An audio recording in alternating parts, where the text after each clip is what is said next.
Alright guys, welcome back to my channel. So we continue the review of this book, which I highly recommend, and that is 40 algorithms every programmer should know. So we want to look at the algorithm design techniques. And an algorithm, of course, is a mathematical solution to a real-world problem, and there are three design concerns that you're supposed to keep in mind as you work on designing and fine-tuning an algorithm. The first one is you want to be sure that is this algorithm producing the result we expected, and this does not matter whether it's a traditional algorithm or machine learning, deep learning algorithm. You want to have a way of evaluating. You have an expectation of the algorithm. You should have a notion of when you have arrived at the solution.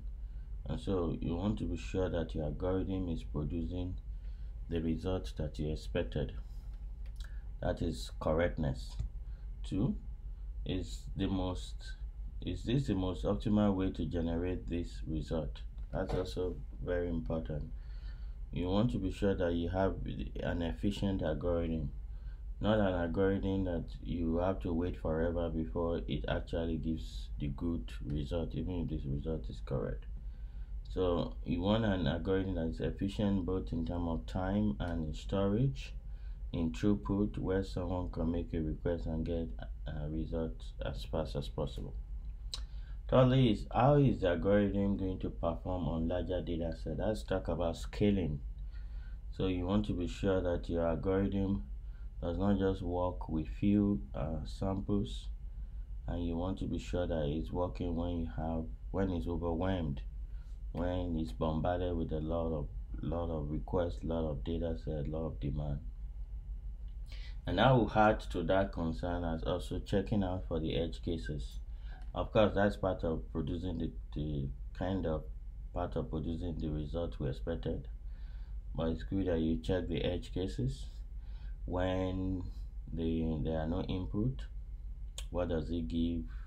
Edge cases differ in different scenarios. So that's what this is talking about, the algorithm design techniques. So generally the algorithm can be divided into the following type based on the characteristics of the problem. You go out, that is one that is data intensive, that is designed to handle large amount of data. So the other one could be compute intensive, that is that it requires considerable processing requirement. And the third one is combination of both, where it deals with large amount of data and it also requires considerable computing requirement. All right, thank you very much, and see you in the next one.